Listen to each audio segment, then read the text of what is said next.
But this young lady that's coming in right now has paid her dues in the ag media business. She comes from a farm. She comes from a Missouri farm. She is a farm girl, and when you listen to her ask questions of leaders, you know absolutely where her heart is. She has every right to have an ego, but I've never seen that in her. Her joy is just being able to serve and to make things happen.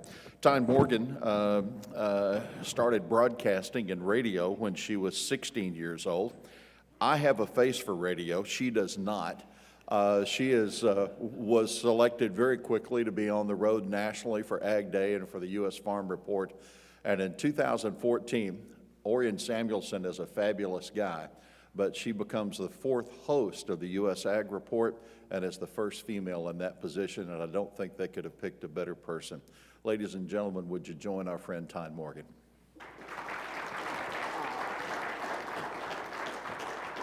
Thank you so much, Jeff. I appreciate it. So good to see Jeff. I've looked up to him for quite some time, listening to him, so thank you so much for the kind introduction. They asked for my bio, and I said I'll send it, but Jeff is just going to say what he wants to say, so it's fine, but I'll go ahead and send it. Well, I saw Mr. Bennett was here a couple hours ago, so there's a couple things I do want to say to clear the air. I am not as mean as Matt Bennett will lead you to believe, okay?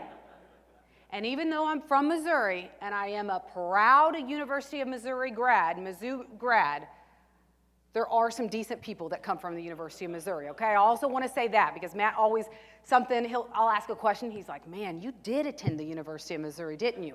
There are some very smart people that graduated from Mizzou. I just may not be one of them, okay? But there are some smart people. Well, as Jeff said, host of U.S. Farm Report, I absolutely love what I do. I say it's my dream job.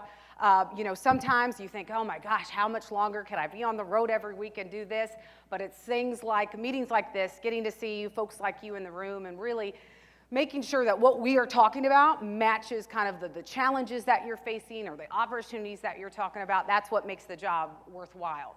Before I kind of get into kind of what we're talking about in agriculture right now and what we're focused on, how many of you do watch U.S. Farm Report? I won't hold it against you if you don't. Okay, thank you. Some good numbers in the room. I appreciate it. Well, this is kind of what you don't see. My husband and my little girls. My husband, James, proud Texan. And when I say proud Texan, he is a proud Texan. So after we got married, we lived in Dumas, Texas, which is the panhandle of Texas. I didn't work for Farm Journal at the time. Moved down there. We had never lived in the same state, let alone the same town. Now, if any of you are single and you're looking to meet someone, I would advise living in at least the same state before you get married, okay? You can learn a lot. Moved down there in 2011, the middle of the drought. I mean, pivots couldn't even make it a full circle without the corn dying, right? And I'm like, oh my gosh, where did this guy take me to? But we moved up north, moved to South Bend, Indiana, Notre Dame country. And we moved into a house that was part of a homeowners association. And I come from a small town. I didn't even really know what those were. And I quickly realized that an HOA and what you're not supposed to do is a checklist for a Texan of exactly what you need to do, right? What to do. His bucket list basically was the HOA list of what not to do. Not supposed to shoot animals. Well, apparently he just opens the front door or opens the front door or the back door and just shoots out of our house, right? Got in trouble for that one. Not supposed to have trailers or any of that. You know, it's really going to bring down the neighborhood. Well, of course, we have like 5 in the driveway at one time. And so I said, James, this isn't going to work. We really need to move home. So we moved back to Missouri in 2019 to a town where HOAs do not exist. I can guarantee you that. Do not exist at all. Got a house just on about 10 acres, which is, believe me, more than we can handle right now. And we absolutely love being home, love being in Missouri. James told me the other day, he goes, you know, Tyne, I think this is the best decision that we've ever made, and the best decision that I ever made was to move back to Missouri. And I said, well, I thought marrying me was the best decision you've ever made, but okay, I guess we're a little bit different on the best decision that you made in your life. But 2 little girls there, the one, Kinsler, that looks like me, she acts just like her father, just like her father.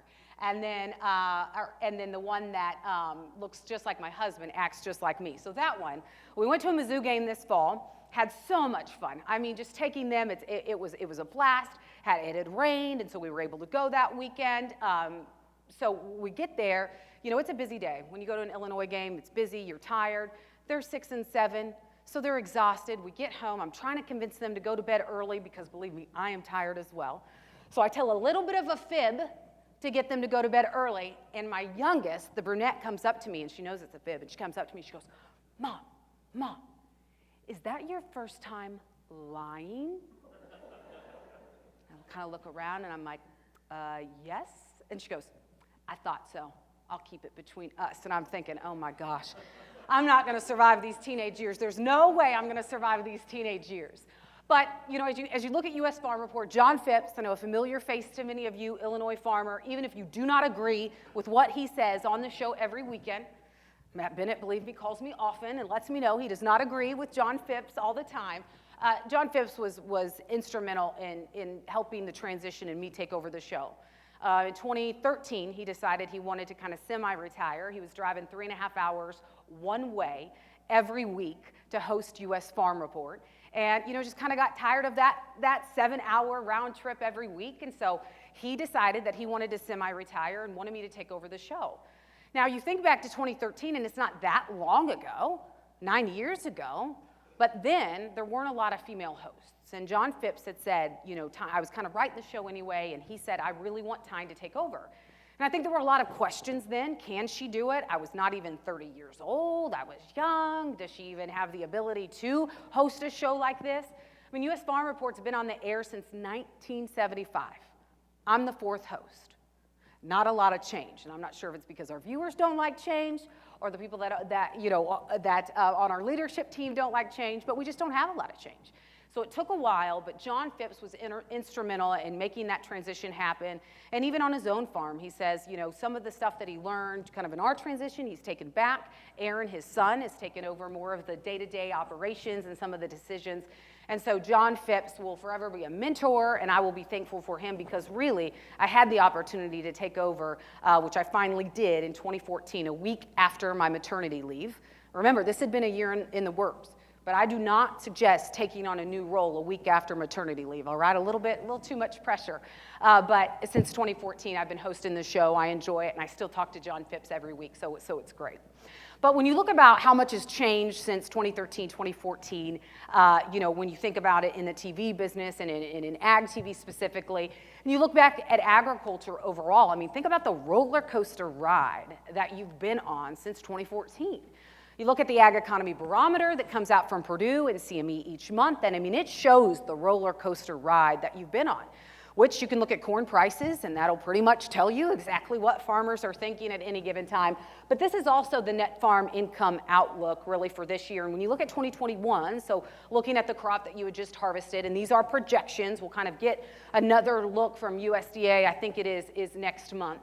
But, you know, there were a lot of questions leading into 2021 of, okay, what if we do not have these record government payments? What if we don't have these other things that are kind of helping farmers stay afloat right now? Will farmers be okay? Well, thankfully, supply and demand worked and prices did increase.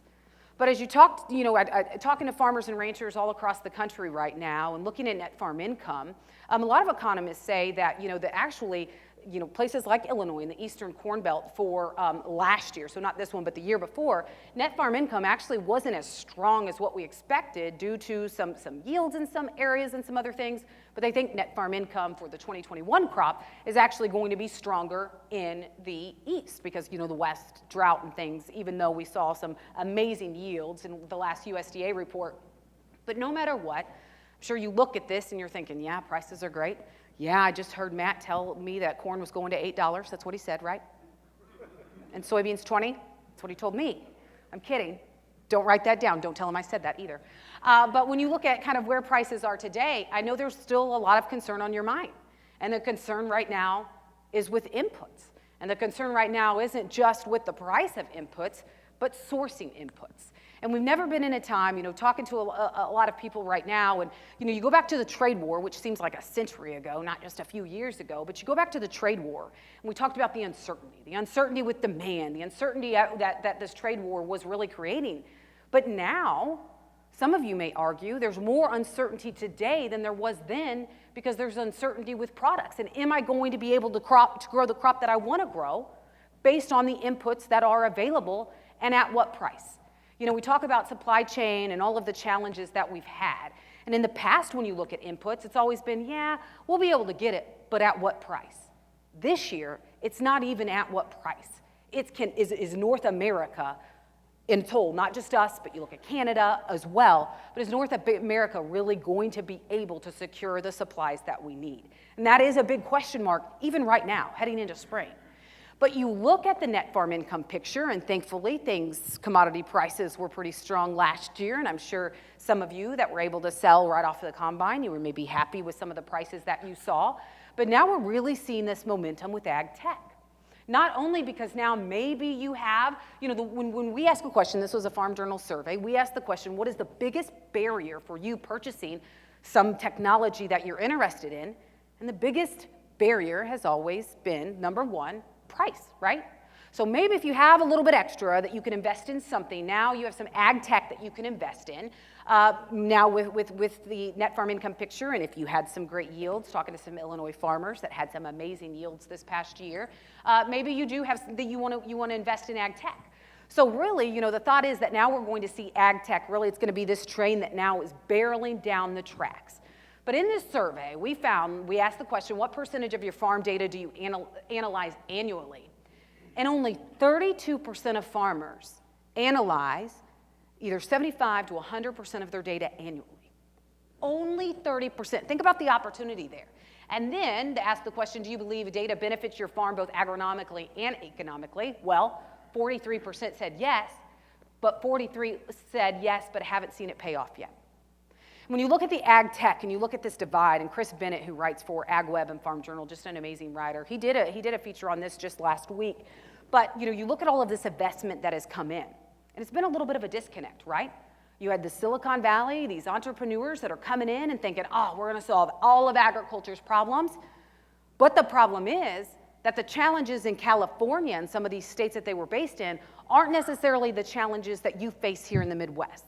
And so now we've seen some of these companies that have relocated maybe from California now to the Midwest. They're hiring people that understand agriculture, that have been in agriculture, and now finally you have some of these ideas that are actually being ground truth with people that have boots on the ground and really putting those together where, you know, the thought is that we really are going to see ag tech take off and we're going to see some amazing advancements. But when you think about some of this ag tech, maybe you've tried something once, you've tried it maybe twice, and you thought, like 43%, yes, I haven't seen it pay off yet. Well, I talked to someone from Kansas State University who kind of studies, you know, this next generation that's coming over and getting ready to graduate from college. And the thought there is that generation is you have one shot to get technology right, one shot. So you can no longer introduce some of these beta products that may work. You've got to introduce products that do work and are seamless, plug and play. And so now that you have that factor too, they think that could be the groundwork that really helps agriculture take off. But when we look at really what problems could we maybe have some help with, you think ag tech could come in and maybe help this supply chain crisis, right? We have some major problems right now that we're trying to address, and we're covering it right now on the show. When you look at fertilizer prices, that story about near 2008 highs, well, we look at some of them well above 2008 highs. You look at glyphosate prices soar as much as 300%. That's if you can even find it, right? Some areas you can't even get glyphosate. Glufosinate, the same situation. I mean, there's so much right now on the supply chain that we're focused on. Well, the latest Ag Economy Barometer from Purdue and CME kind of asked this question: which crop inputs have you had difficulty purchasing from your suppliers? And the biggest one was fertilizer, which I was a little bit surprised by. I mean, by a raise of hand, how many of you are between fertilizer and chemicals right now and sourcing it? How many of you are more concerned about fertilizer? How many of you are more concerned about chemistries? Exactly, and that's what I'm hearing. So recently, back home in Missouri, we do farm there. Like I said, contrary to what Matt Bennett would tell you, we do farm there. Found out some retailers who could not get their hands on glyphosate, found out that FBN on their site had glyphosate, And so they were, I don't know if they were actually like making up a farmer name or going through a farmer that they knew, but they were going through FBN's website and buying their glyphosate. Well, glyphosate, or when you look at the glyphosate supplies, not only could you go in there and see that they had supplies, but they actually had a price on it, right? So FBN figured out that what this farmer said they farmed and the amount of glyphosate that they were purchasing didn't really add up. So apparently they put in some limits, and I interviewed them just last week about it. And I wanted to see, one, if this was true. I mean, I'd heard about it, but I wanted to see if it was true. And then two, I also wanted to see, what they had done about it and if there were any other concerns. Well, in talking to them, they said actually because some of the traditional chem suppliers will not sell to us, it forced us to have to kind of find a workaround. And so we knew that we could, some of these technicals of like glyphosate would be in short supply. So we've been buying just basically ferociously since spring, right? They've been buying, and so they could produce their own. And their supplies, actually, even with some of these retailers coming in apparently and swooping up glyphosate, supplies they say are still pretty good. So I asked about others, are you concerned about insecticides? Or are you concerned about fungicides and things like that? And they did say they are concerned about some insecticides and some fungicide. That's next. They're having some trouble getting a hold of all of that. So that could be the next thing that we're really looking at, okay, how do supplies set? But they said the real issue for them has been glufosinate. And it's not just one brand of glufosinate.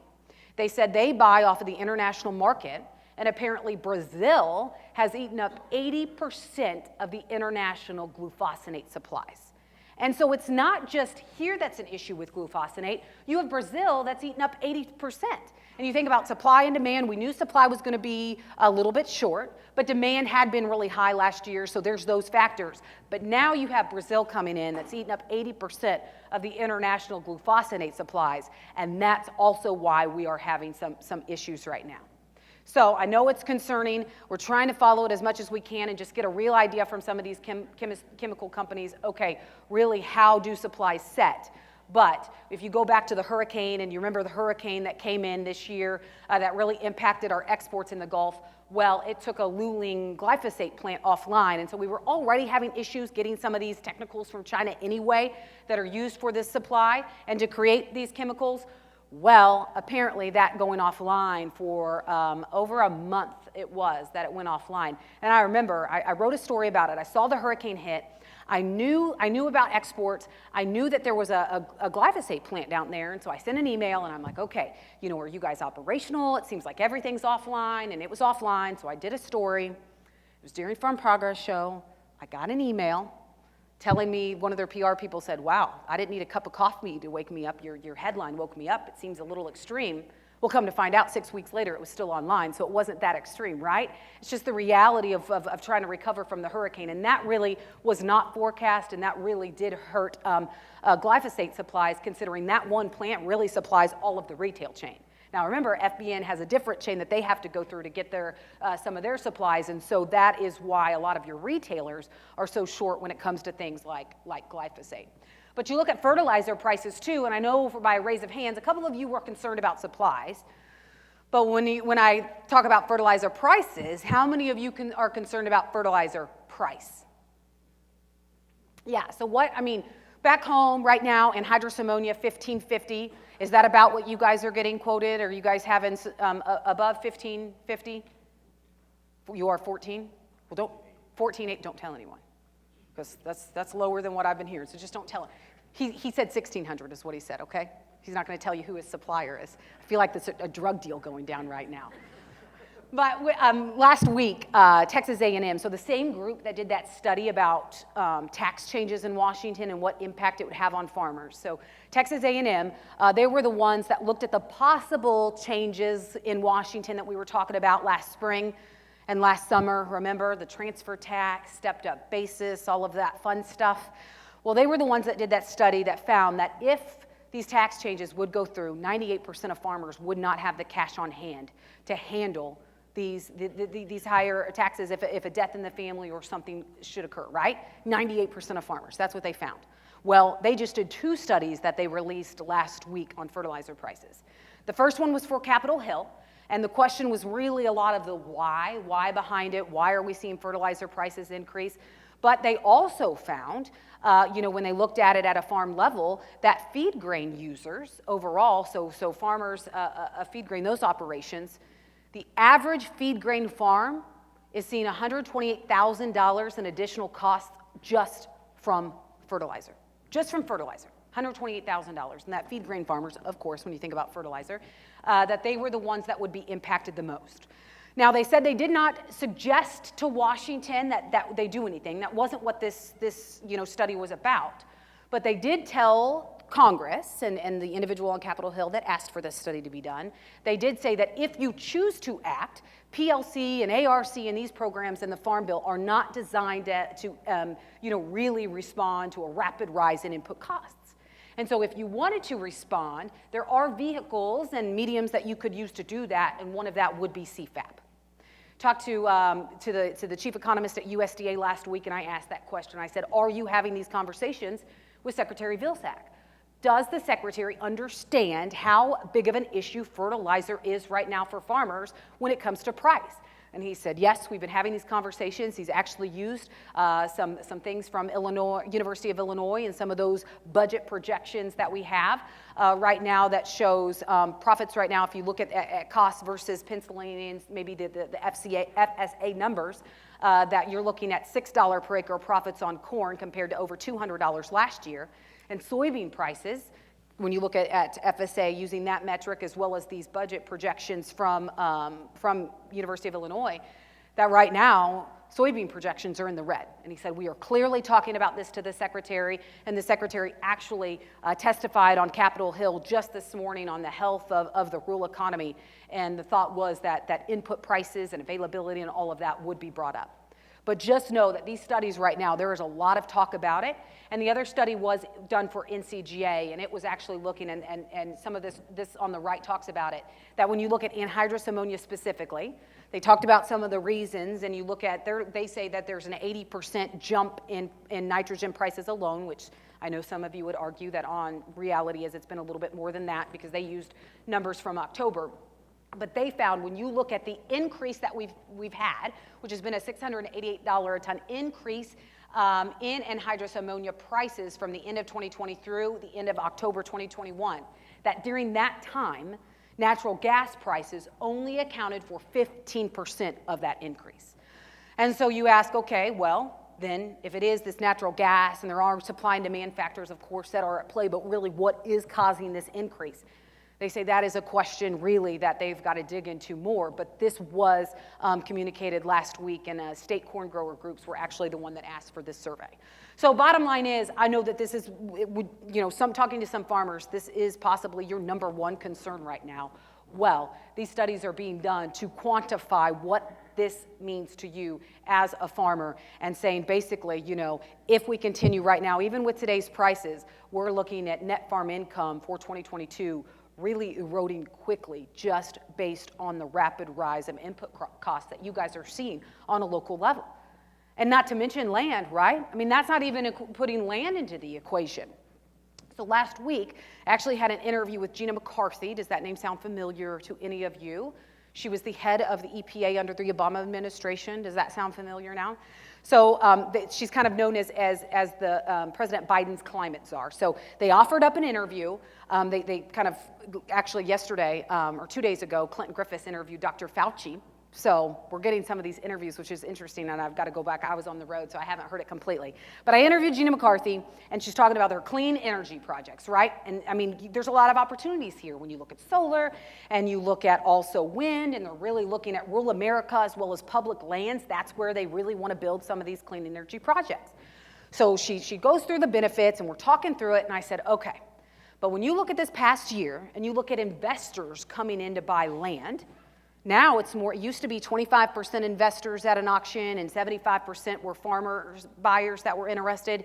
Well, in Iowa, to close out 2021, it was 50-50. 50% investors, 50% farmers.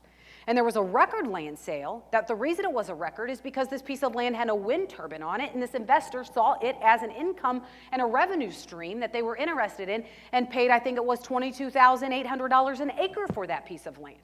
And so I asked her, I said, Now, I understand there's a lot of opportunities here, but how are you ensuring that as we see this intense competition of land, we see record farmland values, and we see investors coming in to buy land, and you look at this 30 by 30 program, America the Beautiful program, where you're talking about conserving 30% of land and 30% of water as well, how are you ensuring that you're not creating too much competition for land and ultimately driving farmers out of business? Well, that's the last question I got to ask her, because her PR person said, yep, the interview's over after that. But she did say, she did understand. She said, this is something that we are talking about, and she did acknowledge it. But her point was, we hope that this could maybe provide a revenue stream for some of these farmers to actually stay in business. So that was her take on it. But you look at this intense competition for land, and bottom line, it's not going anywhere, right? When you talk about inflation and you look at interest rates and you look at these investors and why are they coming in to bid up land or to bid on land, it's because they see it as a safe bet.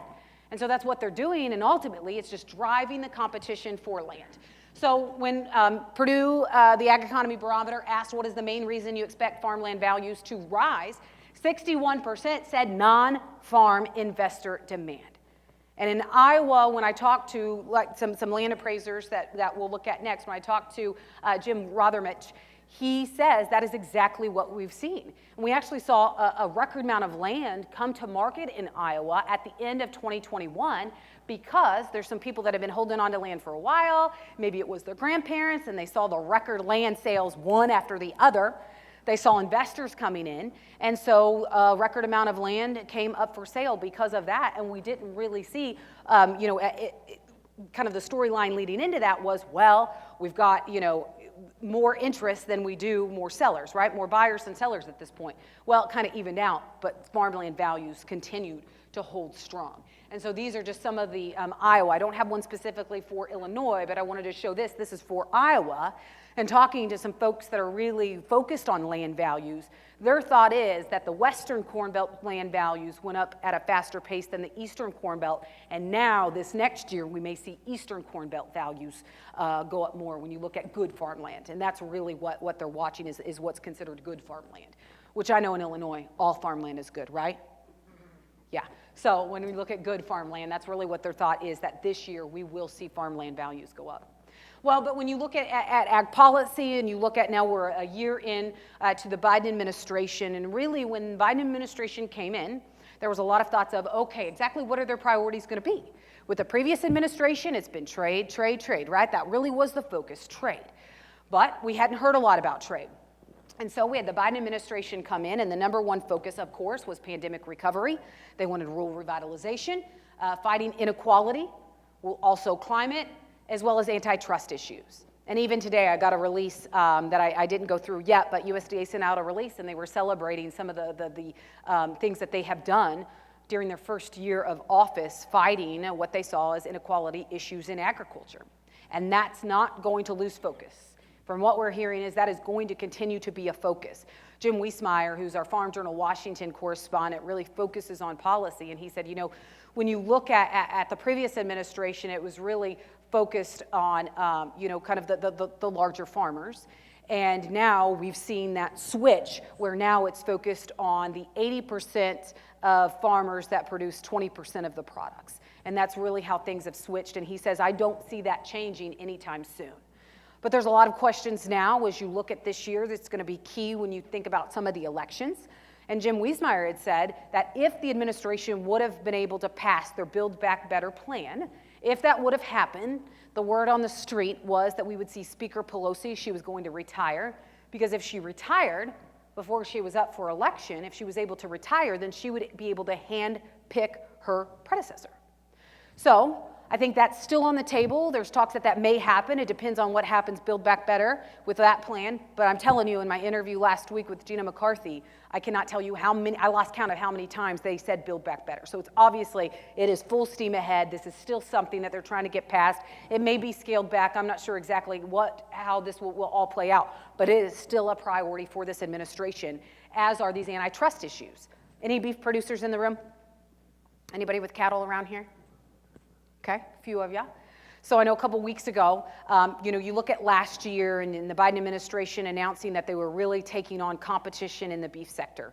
And consolidation has been an issue, they said, and that's really what's causing retail beef prices to be at a record level.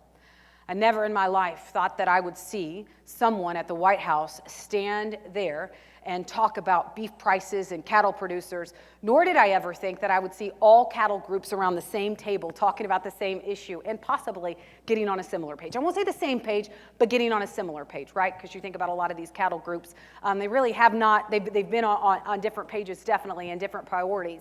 But we saw everyone come together and then the administration ramp up efforts to address antitrust issues and really beef up competition.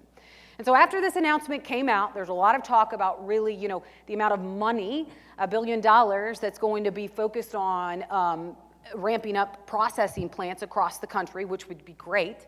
But talking to some economists, the biggest thing that the administration did not talk about during that announcement was labor.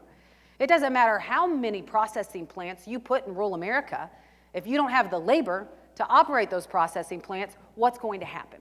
At the same time that we're seeing the national cattle herd, because of drought and dryness in the West, we're seeing the national cattle herd decline. And as we see this ramp up, this processing ramp up, which would be wonderful if we had more local processing and really could drive innovation and figure out how to match public and private dollars, really, that's what has to happen. But they pointed out it's going to take a couple years. And what if we get to a point like in 2024 that we actually have too much shackle space? Then what happens? And do you get back into a time like 2010 where we go backwards and now you have these processing plants that can't even find enough cattle to keep them operational? So there's concerns there. There's a lot of good news that came out of that announcement, but there's also a lot of skepticism that came from that announcement of really what's going to happen. And these antitrust issues are not going to slow down. The administration has already said, what's next? Seed. That's what they're going to focus on, is seed next.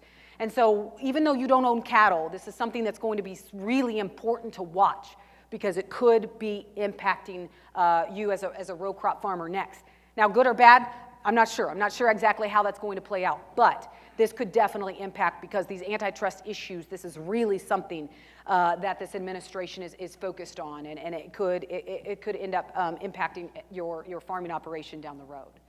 But also, when you look at climate, and I talking to Gina McCarthy last week, that was the focus. They were so excited about these climate initiatives, and they're going to be able to use, they say, some of the funds from infrastructure to help ramp up these efforts and things like that. But in agriculture, we're really focused on carbon right now. And there is a healthy amount of skepticism right now when it comes to carbon markets. And I say healthy because there's a lot of questions right now, more questions than we have answers when it comes to carbon markets. So I'm going to go back to the CME Purdue Ag Economy Barometer, and they did ask the question, are you aware of any opportunities to receive payments for capturing carbon on your farm? And you look at how it's kind of changed, and some not changed very much over 2021. But nearly 30% of respondents said that they were aware of opportunities, but just over 2% said they had discussed carbon capture payments within any companies. Just over 2%. And you look at all of these companies that are coming into the market right now, and there's a lot of question marks about, okay, yes, you implement these new practices and you will get an incentive to go no-till or to plant cover crops. But the question remains, well, what happens if you've been doing no-till for 30 years? How do you get incentivized when you were kind of, the OG of conservation almost, right? And so there are still a lot of question marks around, one, how will this be measured? Two, what are you going to get paid? And there's a lot of folks that we've talked to that have said, listen, don't enter into a contract until you can answer some of these questions, not to mention the long-term impacts. And I hadn't even thought about that. If you are signing up for a contract that, let's say, is 30 years, okay, you're signing up for this, it could impact your sons or your daughters or the next generation. And so you have to have that next generation at the table if you're going to enter into a 30-year contract, because what you sign and the production practices you say you're going to do, you need to make sure that next generation is okay with that. Otherwise, you're going to have to pay that money back somehow if they change their practices when they've entered into these long-term contracts. So there's a lot of question marks when it comes to carbon right now. Now, I'm not saying that this is dead in the water and this isn't a good opportunity and it could be a revenue stream. There's just a lot of healthy skepticism right now and a lot of questions that I think people are waiting to get answered before jump into some of these contracts and some of these opportunities. But speaking of opportunities, we talk about renewable diesel and sustainable aviation fuel. The administration has made a very strong commitment that they want airplanes to reduce their dependence on traditional jet fuel. I think it's by 2035. Because apparently, while we can electrify a lot of things, and we can have electric vehicles, and we can have all of these great things across the country, apparently, you cannot have an electric airplane, is what I understand. And I don't know about any of you. I have no plans to go on a test run of an electric airplane anytime soon. My husband will tell you, I cannot keep my computer or my phone charged. How am I going to keep my car charged? That's a good question. I also don't want to stop for 5 minutes to fill up my tank of gas. I can't imagine stopping for an hour to charge up my vehicle. I'm telling you, maybe somebody is interested in an electric vehicle, but it's not this girl. I can tell you that right now. I'd be on the side of the road because I forgot to charge it the night before. It happens to my phone all the time. But when you look at renewable diesel, sustainable aviation fuel, and really these opportunities for renewable fuels, there could be a huge, huge impact on you here as an Illinois farmer. When you think about the administration right now when they talk about reducing the dependence on jet fuel, it's not mandated yet, okay? I'm going to say yet. It's not mandated yet. And some folks, some analysts think that renewable diesel could be bigger for soybeans than ethanol was for corn. This could be soybeans' ethanol moment, but even bigger. Dan Bossie of Ag Resource Company out of Chicago, he's ran the numbers, and he thinks we're going to need 30 million more acres of soybeans by 2024 to meet this demand. Now, there's a lot of caution signs here. There's a lot of questions about how much really are we going to have to ramp up production. But you have some of these big oil companies right now coming in, and they are betting big. They're betting big, and they're partnering with some of these crush plants, and we're seeing crush plants that are announced. It's going to take a couple years for these to come online, but you're seeing some of these crush plants come online, and now, the idea is that we're going to crush for the oil instead of the meal. And in the past, you think about a decade ago, more than a decade ago, and you think about ethanol, and it was this food versus fuel debate, right? I guess 2008, it was the height of it, right? It was all this food versus fuel debate. Well, they're saying now it's not food versus fuel, it's food and fuel, because if we are needing this much more and we are crushing soybeans for the oil, then we are going to have that much feed available. Now, as we all know, you've got to be cautious about anything, and really, is this too good to be true? And recently, I did a report on this on the show, and I interviewed a couple analysts. And for those of you that do watch and do listen, some of you, I guess, do not listen closely enough, maybe like you do to your wives, okay? Because one of the analysts texted me Saturday morning and said, did you air something with me this weekend on renewable diesel? And I'm like, yes, I told you I was going to. Yes, I did. And he goes, well, I just had a friend, and his dad called him, and he said that I said that we were going to need over 30 million more acres of soybeans just to meet the demand. Tyne, I never said that. And I said, well, because you didn't say that, and that guy didn't listen because it was Dan Bossie that said that. And so then he was okay with it, okay? Because it didn't come out of his mouth. But when you look at the opportunities there, it could be huge. It could be huge. It just depends on exactly what the pathway is. Are we going to see jet fuel? And it's not just for soybeans, too. United Airlines just actually completed its first flight with sustainable aviation fuel, and it was actually using corn. And some other things too, but it had corn, and they were looking at really kind of the performance of it, and their CEO was brave enough to step foot on that plane and actually took that flight. So apparently, there are some thoughts that this could take off pretty quickly, but we'll actually have to see. But this is some projections on what, it could take off. See? Jeff caught that one. But there are questions of if we actually are going to need that much, but it's not just, soybean, it's also vegetable oil, it's also palm oil and other things. But recently in Germany, because of issues with slave labor and things like that, they're not using palm oil. They said palm oil will not be used in our efforts for renewable diesel. So if you take palm oil out of the mix, and even today, when everything's combined, we have 12 to 14 billion gallons that we produce annually. Projections are we're going to need 40 billion gallons. That's a big gap, a really big gap. And so possibly this could be ethanol's moment. So when you look back at COVID and you look at the pandemic, and I know none of us would ever want to live through that again, whether you had kids that were learning virtually or not. Mine were in preschool. One of my coworkers suggested that we start a show called Real Housewives of the Missouri River Bottoms, based on my life during the pandemic. If you do have a positive view of me, I will never have a reality show because your view may change, right? It's pretty backwoods where we are. So, but when you think back to the pandemic and you saw ethanol demand just disappear overnight, And then there were these projections, will we ever see ethanol demand get back to where we were pre-pandemic? And I'm telling you, driving through St. Louis, it was pretty nice this morning because you don't have all of these corporations that are back open, and so traffic was, I just flew through St. Louis. I don't think I've ever made it through St. Louis that quickly. It's the same in Kansas City. It's the same in Chicago. But somehow ethanol demand has made a recovery.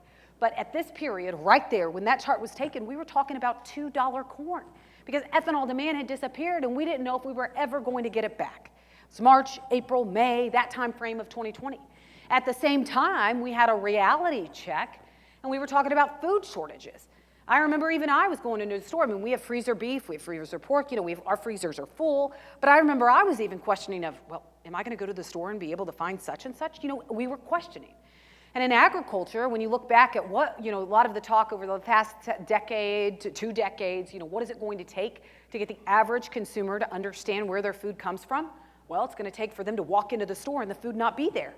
We became pretty darn close during the pandemic.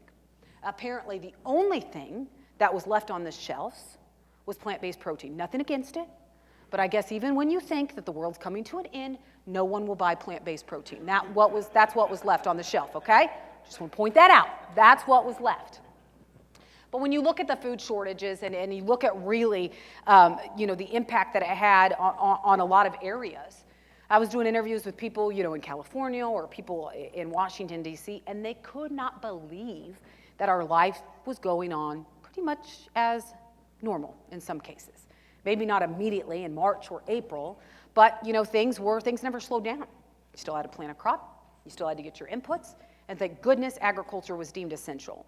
So in 2020, a Gallup poll asked the question, and asked, of the industry, what do you view most positively? For the first time ever, farming and agriculture was ranked at the top, above restaurants, above healthcare, above grocery stores.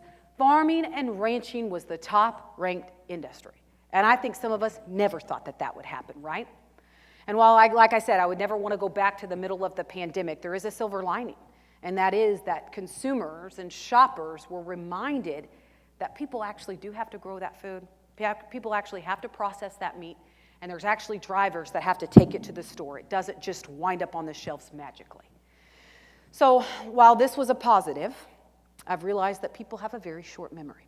So if you remember, I was in South Bend, Indiana, Notre Dame country, and have any of you met anyone that went to Notre Dame?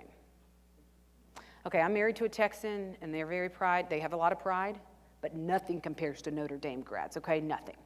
So when I was in South Bend, and I worked, I was anchoring the show before we moved back to Missouri, the local anchor was a very proud Notre Dame grad. And she actually grew up in South Bend. Her brother anchored the show with her. They were this dynamic duo, but a bit out of touch with reality, okay? And while I do have a very strong opinion on things, when you tune into the show, I don't want you to know how I voted in the last election. I don't want you to know how I feel about a certain topic. But if you ask my husband, I do have an opinion, just not allowed to voice it, and that's okay. So I try not to really get into any conversations on Facebook that may, result in me voicing my opinion, but I couldn't bite my tongue on this one. So she posted on Facebook, and this was actually just this summer, and it was about the most educated and the least educated areas of the country. And the story went on and showed that the most educated were areas that had Ivy League schools, Notre Dame as well, Harvard, all of these, and she pointed out, well, these were also blue areas where they had voted blue in the last election. And the least educated areas of the country were in the South, where they had voted red. All of them, apparently, had voted red, okay? That's what she said. So she made it political. Well, that was the first mistake. So then she went on to say a couple other things, and she just went on and started talking politically, and I just couldn't hold back anymore. And so I said, can you imagine if the least educated areas would have stayed home during the pandemic and not left their house for weeks at a time? Can you imagine if these least educated areas got on their phone, got on Amazon, picked what they need, and it magically showed up in 2 days and they didn't have a care in the world? Can you imagine if the least educated areas in this country just decided, nope, I'm not going outside today, I'm not going to work today, nope, it's somebody else's problem? Can you imagine what would have happened? We would have had a bigger problem than a toilet paper shortage on our hands, right? And I remember during the pandemic looking out, we have it's a rural highway, but it's the main highway between some of our rural towns in Kansas City and an area of Kansas City where a lot of the manufacturing takes place. And I remember one day looking outside and thinking, man, there's a lot of essential people in this area. And what we were reminded during the pandemic, that no matter what education you have, no matter how much you spent on that education or where you graduated from, there were some of those individuals that were not essential, but yet you were. And so while there may be a lot that has changed, over the last few years, and you may wonder, okay, really, where are we going after the pandemic? What you can't forget is you were essential, you are essential, and you will always be essential. And so I think that is the silver lining that we saw in the pandemic. And as we look past the pandemic and we look at really, people were hungry for good stories, right? You turn on the television right now, and you don't have to look very far to see negativity. Now, this is really bad job security, but I'm going to admit something to you that you cannot tell anybody, because like I said, it's really bad job security. But my husband refuses to pay for television, okay? He does. He said, what do you want for your birthday? I said, cable. He said, let's get realistic here, okay? So we have an antenna. That also means, we have an antenna. That also means that I don't get every channel, because we don't live really close to Kansas City. My girls do not know that I'm on television. In fact, the other day, I was talking to somebody, and they said, Mom, did you just hear them? They said they're in agriculture. You are in agriculture. And I was like, oh my gosh, they actually think that's, my job, in which I do say, when people ask what I do, I say, I'm in agriculture, because at the end of the day, I'm in agriculture. But they don't even understand that I'm on TV, and part of the reason is because we're not up at 5 a.m. to see U.S. Farm Report, and lo and behold, he won't buy satellite, so we can't watch it on RFD TV. I'm not bitter. It's reality. And one of the reasons, I do have to justify it, one of the reasons he says we cannot have cable is because we pay $200 a month for internet. So when you are concerned about and yes, that's only internet, nothing else, no phone, nothing like that. It's 2022. We don't need a landline, okay?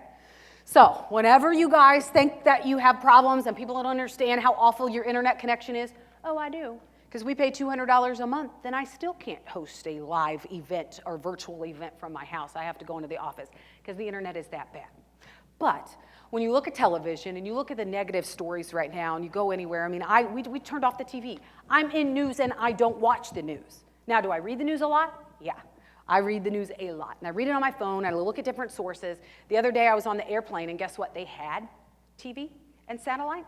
And so I was actually able to see all the network stations and see kind of how they were skewing headlines, and I was going back and forth, and I swear this woman beside me thought I was crazy because I kept going back and forth through each of the networks, but just to see how they were kind of talking about each story. And no matter where you get your news, no matter where you watch TV, if you do or if you don't, or if you have cable or if you don't, people are hungry right now for really good stories, feel-good stories. And during the pandemic, and you can find these on the website, we have this series called Grit with Grace. And we went across, and whether it's this farm family, or right here, the dad with the 2 boys, fell down a well. He was checking cattle, looked back, his sons were gone. Well, one of his sons was gone. Come to find out, the board that was covering, it was covered, the boys didn't even know that well was there, had rotted through. 6-year-old fell straight down. He heard his son gasping for air, jumped down, didn't call 911. The 3-year-old had to run to the road, flag down help, did, and 5 farmers rescued them before the ambulance even got there. Amazing. And the only reason he told this story was to make sure that other people were well aware, to find out and make sure that you know if you do have wells on your properties, which think about it, how many people right now are flooding to rural areas and they don't know that a windmill means maybe you have a well there, or maybe that old windmill isn't even there anymore. And so his effort was to make sure that people were well aware and to cap that well. And by the way, they hadn't even got out of the hospital and he had made a call and they were there capping that well. And luckily, both of them survived without a scratch. And it turns out the water was 70 feet down in that well. Unbelievable. Or this mailman here in West Virginia, who was on his route, just like any other day, noticed a tractor over in a fence, thought that was kind of odd, same route he takes every day, noticed the rancher laying in the ditch, and come to find out this rancher who had been checking cattle had got his tractor, put it in idle, kind of opened the gate, turned up to go back and jump on his tractor, and here came the tractor, ran over him, somehow missed his upper body, ran this way, He thought he was paralyzed. He tried to stand up, couldn't. He laid back down, didn't have a cell phone. He's 70, refuses to get a cell phone, refuses. So laid back down, knew that the mail carrier would be going that route at some point. An hour later, the mail carrier finds him, finds out that he cannot walk, calls the ambulance, calls this rancher's wife, because he didn't have a phone to call him, didn't even just stay there with him until the ambulance got there, went back to this rancher's house, got the belongings that he knew he would need for the hospital, this rancher knew he would need, goes to his house, gets his belongings, comes back, takes the tractor back, repairs the fence so the cows don't get out, and went about his day and delivered the rest of his meal route. Who does that? And USPS recently did give him the Hero Award for his efforts, and now his name's on a plaque in Washington, D.C. There's amazing, amazing stories like this across rural America that you don't have to go very far. And I'm sure you're thinking in your head right now of an amazing story that happened maybe in your hometown. But there's so much good in rural America that I really wish that the nightly news would just air one of these a week. And I feel like it would really restore hope in everyone that everything's going to be okay. So no matter if this input crisis and the supply chain crisis, if it doesn't get resolved this year and we continue this into 2023, which is possible, no matter what happens with commodity prices, no matter what challenges you face, just remember, you are part of an industry that is essential and will always be that way. So thank you. It's an honor to cover agriculture. It's an honor to really talk to all of you and be in an industry that is the best. My husband asked me the other day, he said, you know, if you didn't host U.S. Farm Report, what would you do? I don't know. I don't have an answer, but I can guarantee you one thing, it'll be something in agriculture, because I really, really, really do love being around agriculture, and it is an honor to cover agriculture and showcase some of the best stories, and that a lot of you are a part of that. So thank you very much for having me. I appreciate it, and Jeff, thank you.